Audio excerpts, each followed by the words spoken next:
Brenda shorts Cornell university میں اشاروں کی زبان کے پروگرام کی سربراہ ہیں۔ انہیں اندازہ نہیں تھا کہ وبا کے بعد چہرے کے ماسکس ان کے لیے اتنے مسائل پیدا کریں گے۔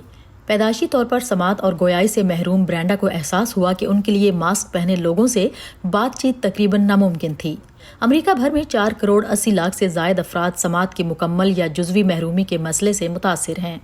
Communication can be done without speech in many. بولے بغیر بھی آپ چہرے کے تاثرات اور حرکات سے بات سمجھ سکتے ہیں، لیکن چہرے کے ماسک نے ایسے لوگوں سے گفتگو کا یہ واحد سہارا چھین لیا جو اشاروں کی زبان نہیں جانتے۔ قوت سماعت سے محروم افراد کے لیے اس صورتحال نے معمول کی خرید و فروخت کو بھی مشکل کر دیا ہے۔ مثال کے طور پر فارماسسٹ کا پورا چہرہ ماسک سے چھپا ہوتا ہے۔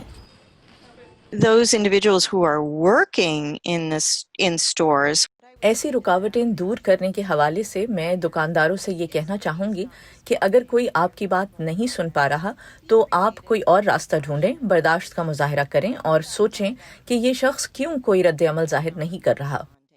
این میکنتوش یونیورسٹی آف میری لینڈ کے گلوبل کیمپس میں پروفیسر ہیں۔ وہ پیدائشی طور پر قوت سماعت سے محروم ہیں۔ انہوں نے ایسا خاص شفاف ماسک تیار کیا ہے جس سے آپ سامنے والے شخص کا چہرہ واضح طور پر دیکھ سکتے ہیں۔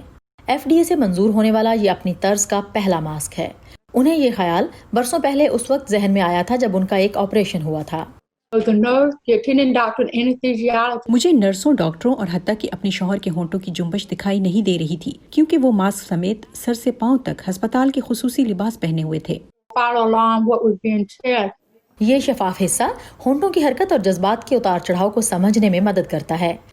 ان ماسکس کو تو بہت پہلے ہسپتالوں میں زیر استعمال ہونا چاہیے تھا تاکہ سماعت سے محروم افراد ڈاکٹروں کی بات سمجھ سکیں، لیکن اس حالیہ صورتحال نے مزید مشکلات پیدا کی ہیں۔